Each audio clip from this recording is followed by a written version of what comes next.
اور ایک روایت حضرت سلیمان بن سرد رضی اللہ تعالی عنہ سے مروی ہے، کہتے ہیں کنت جالسا مع النبی صلی اللہ علیہ وآلہ وسلم، میں حضور علیہ السلام کی مجلس میں بیٹھا ہوا تھا، دو لوگ تھے، وہ آپس میں الجھ رہے تھے، ان میں سے ایک شخص کا چہرہ غصے سے سرخ ہو گیا، رگیں پھولی ہوئی تھیں اور ایک دوسرے کے لیے سب و شتم کا ماحول پیدا ہو گیا تھا۔ اللہ کے رسول صلی اللہ علیہ وآلہ وسلم نے ارشاد فرمایا، میں ایسا کلمہ جانتا ہوں کہ اگر یہ کلمہ پڑھ لیں تو ان کا یہ غصہ زائل ہو جائے گا، ان کی جو کیفیت ختم ہو جائے گی، اور وہ کیا ہے؟ اعوذ باللہ من الشیطان الرجیم۔ یہ پڑھ لیں تو جو ان کے اندر ہے وہ چلا جائے گا۔ تو لوگوں نے اس شخص کو کہا جس کی رگیں پھولی ہوئی تھی اور غصے سے اس کا چہرہ سرخ ہوا جا رہا تھا کہ تعوذ پڑھو، اعوذ باللہ من الشیطان الرجیم پڑھو۔ اور یہ اللہ تعالیٰ نے قرآن مجید میں ارشاد فرمایا ہے کہ جب غصے سے انسان بے قابو ہو جائے تو اس کو چاہیے کہ وہ اپنے غصے سے باہر نکلنے کے لیے تعوذ پڑھے۔ ایک روایت میں ہے اللہ کے محبوب نے ارشاد فرمایا، تم میں سے اگر کوئی شخص غصے میں آئے تو وہ خاموش ہو جائے، تو خاموشی سے غصے کا لیول نیچے آنا شروع ہو جائے گا۔ اور ایک روایت میں ارشاد فرمایا، جب تم میں سے کوئی شخص غصے میں ہو تو وہ کھڑا ہوا ہو تو وہ بیٹھ جائے، اور اگر اس کا غصہ اس سے زائل ہو گیا تو ٹھیک، ورنہ لیٹ جائے۔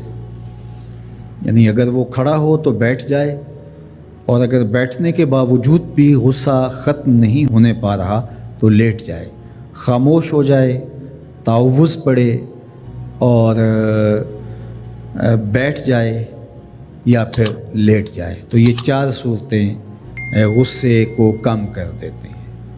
تو غصے کو نافذ کرنے کی بجائے کوشش کرنی چاہیے کہ غصہ جو ہے وہ فروغ ہو جائے، چونکہ غصے میں انسان ایسے امور کر لیتا ہے کہ بعد میں اس کو سخت پچھتاوا ہوتا ہے۔ تو ایک شخص نے حضور سے کہا کہ حضور مجھے کوئی وصیت کیجئے۔ حضور نے اسے ارشاد فرمایا کہ تو غصہ نہ کیا کر۔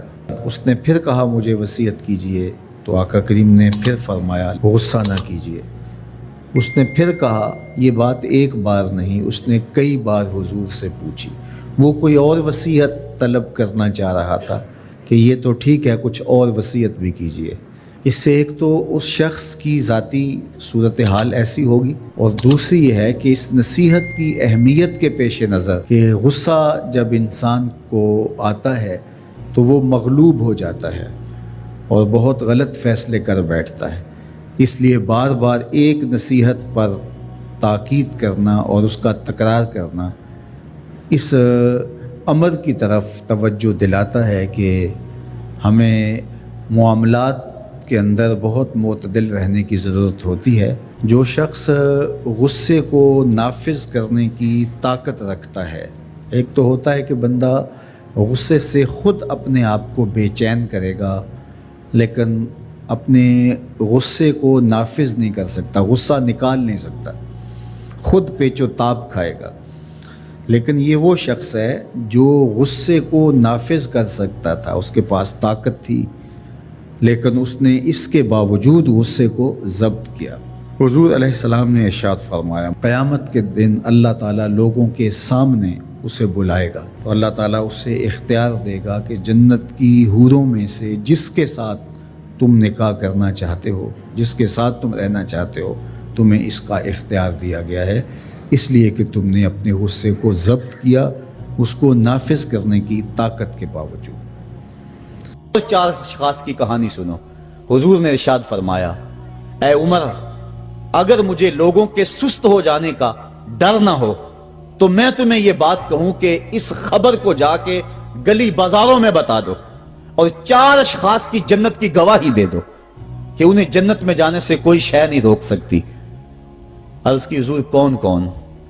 فرمایا، ایک وہ عورت جس نے اپنی ساری محبتیں اپنے خامد پہ نچھاور کر دیں اور وہ اس حال میں مری کہ اس کا خامد اس پہ راضی تھا، جنت میں جانے سے اس کو کوئی شے نہیں روک سکتی۔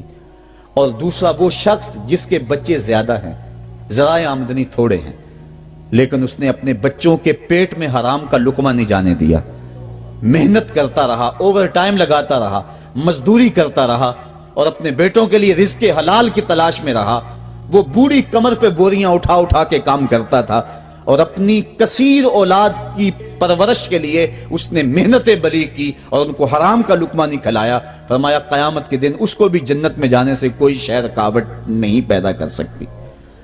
اور تیسرا حضور نے فرمایا وہ شخص کہ جو اپنے والدین کے ساتھ حسن سلوک کرے اور اس کے والدین اس پہ خوش ہوں، اس پہ راضی ہو جائیں۔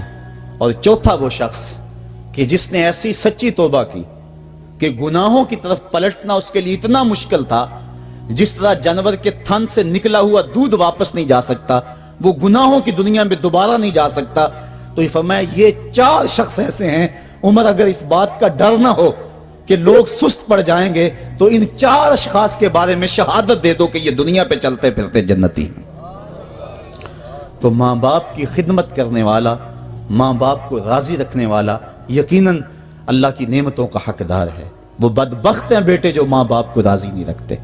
اللہ کے حبیب صلی اللہ علیہ وسلم کی خدمت میں ایک شخص حاضر ہوا اور اس نے اذن جہاد طلب کیا۔ حضور میں جہاد پہ جانا چاہتا ہوں، مجھے اجازت مرحمت فرمائے۔ حضور نے فرمایا احیٌ والدا کا، کیا تیرے والدین زندہ ہیں؟